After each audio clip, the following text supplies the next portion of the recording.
Welcome to the Bible Stories with Gian channel. When we think about the beginning of humanity, the first thing that comes to mind is the story of Adam and Eve from the book of Genesis. But have you ever wondered if there were other humans around before them?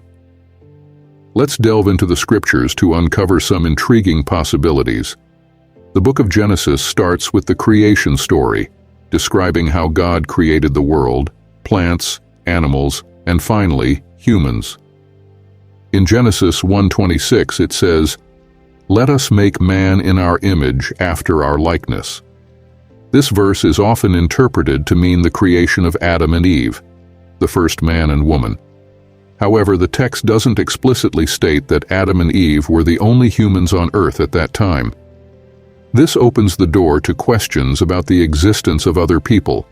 Consider Genesis 2:7, which describes how God formed Adam from the dust and breathed life into him. Later, in Genesis 2:21-22, Eve is created from Adam's rib.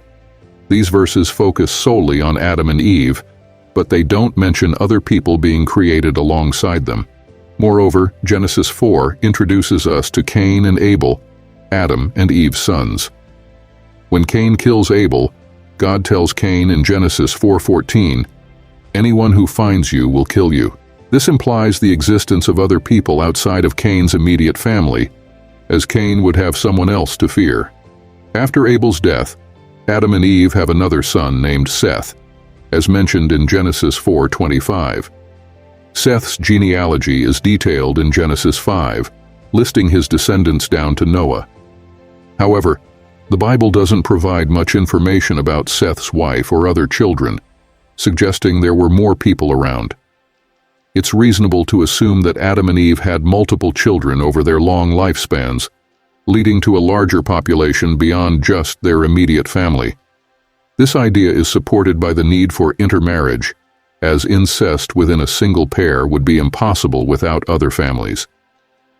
In Genesis 4:17-24, Cain builds a city and names it after his son, Enoch. He also marries and has descendants. If Adam and Eve were the only humans, Cain would have had no one to marry other than his sister, which raises questions about how cities and broader societies developed so quickly. Furthermore, Cain expresses fear of being killed by others outside his family, as seen in Genesis 4:14.